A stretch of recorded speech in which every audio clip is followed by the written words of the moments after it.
"Anger is an acid" is one of Mark Twain's most well-known quotes, and it's surprising to me just how applicable it is for the characters that Hollywood has created these days. There's been an interesting phenomena in the last few years in entertainment, with characters across a wide range of genres embodying certain traits that make them almost unwatchable. One of those traits is arrogance, the notion that they are better than their peers, and there have often been sweeping shots or else over-the-top fight scenes, and even pretentious speeches about what they have had to endure that somehow justify their narcissism. It's pretty easy to tell who these characters are, based on the trailers alone, and how they are presented to us. They often walk the same way, talk the same way, and have the same sort of facial expressions and stare. They rarely blink, and have what they think is a hard gaze, constantly staring other people down and willing them to some sort of obedience through sheer mental force. And maybe that's the reason that these sorts of characters are exhausting. Their stare is just an outward manifestation of the only emotion that they are able or have been written to show, and that's anger. Most of these characters have a chip on their shoulder that is very often poorly defined and explained. Some are angry at the perceived patriarchy that they have to live under. Others feel that life owes them something because of some trauma that they have gone through, and because of that, and through their anger, they treat the people around them like pawns and carry themselves like psychopaths. They will attack innocent creatures, and they possess no emotional regulation. Sometimes this loss of control is disguised behind the position of power that these characters always seem to find themselves in.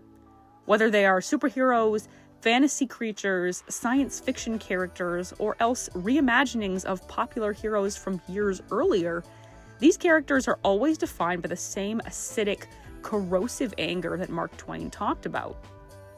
It is their only defining personality trait, their only motivation for whatever it is that they are doing, and they remain in this fixed rage-filled state for nearly all of the time that they are on screen in movies or shows.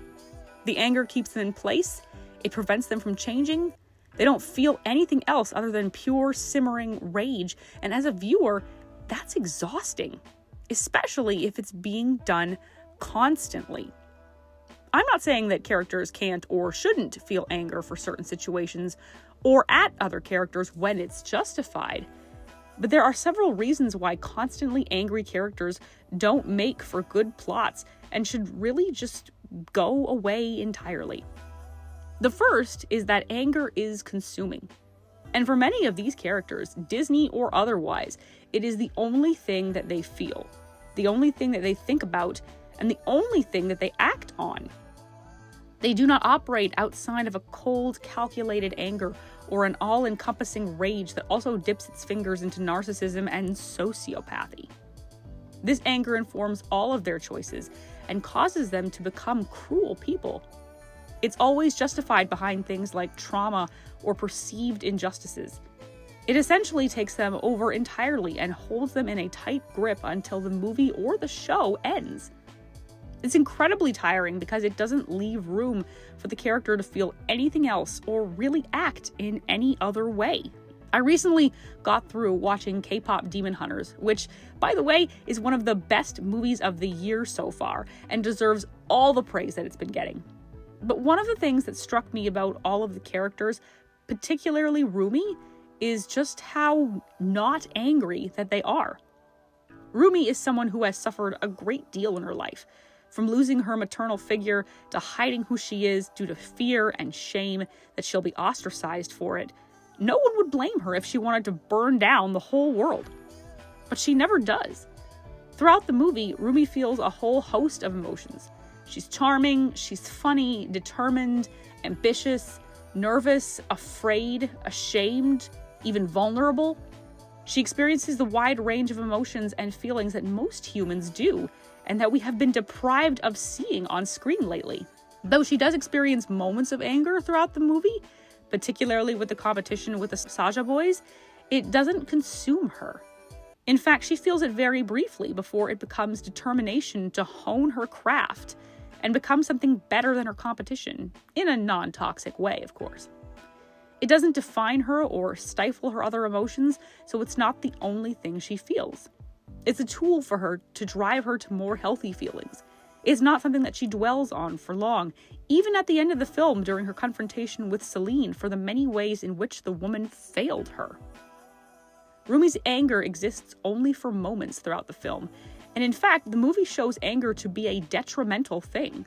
The song Takedown utilizing a lot of it, which causes Rumi to turn away from it and her friends out of fear and shame. And even at the end of the movie, when she's been betrayed and abandoned by her closest friends and family members, she doesn't use anger at all, and instead goes to fulfill her duty, no matter what that means.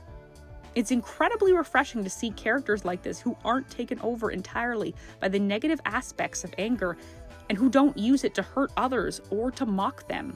Instead, the movie is just pure entertainment from start to finish, not just because of the beautiful animation, not because of the soul-stirring songs, or even because of the incredible vocals and visuals, but because the characters are just human. Their emotions are clearly defined and relatable, and are all felt throughout the film, even in Zoey and Mira, and Bobby.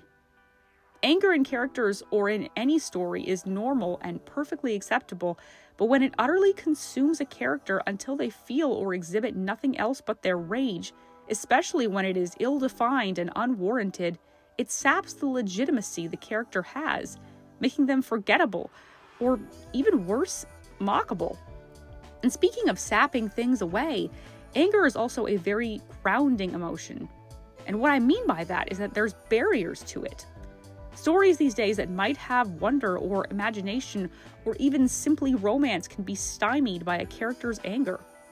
This is mostly from an audience perspective. If the audience is presented with a character that is angry all the time, it distracts from seeing any other good that the movie or show might have. As it turns out, anger can be a great wall to a movie's ability to entertain, especially lately. Sure, there are films where a character's anger can be a motivation throughout the film, but usually those movies and shows have other characters to balance out the great black hole that anger can be. In movies like Kpop Demon Hunters, the anger of certain characters lasts just long enough to make an impact before giving way to other scenes where wonder and curiosity and even vulnerability win out. It was such a relief to see that the chief emotions the audience was able to focus on were the ones that completely rounded out the characters, not caved them in. Angry characters have a way of both distracting audiences from the wonder a story can have, or else turning them completely so they don't take the story or its character seriously anymore, particularly when the character and their anger aren't all that well written in the first place. Most anger these days is selfish and entirely internalized so that the main character forgets to care about others around them, focusing on their rage or the object of their rage and damning the consequences, no matter what they mean for anyone else. They forget that others can be hurt by their actions, or they just don't care. The anger acts as a blinder and makes them entirely unlikable. Anger in a lot of characters these days can be a slippery slope to producing characters and people that turn watchers off entirely. Because through the anger, the characters can become selfish, nearsighted, narcissistic, and altogether jaded to any other things the story might be trying to tell. And that's ultimately why so much of the written anger that we've seen on screen these days creates useless characters. Captain Marvel is a useless character. Galadriel is a useless character. Mulan is a useless character. She-Hulk is a useless character.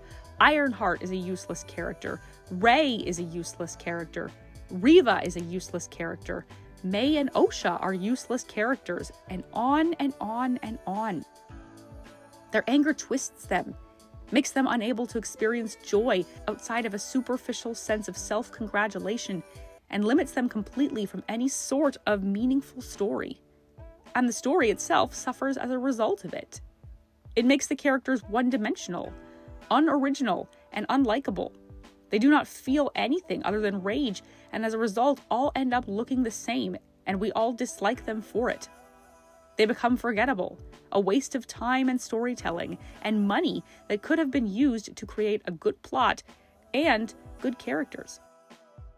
And it's for that reason that characters like this need to just go away and never come back. Thanks so much for watching this video, guys. I plan to talk more about Kpop Demon Hunters in the future because it was just that good and will likely be on my list for top movies of the year. Be sure to let me know your thoughts about it down in the comment section and let the conversations begin. Until next time, everyone.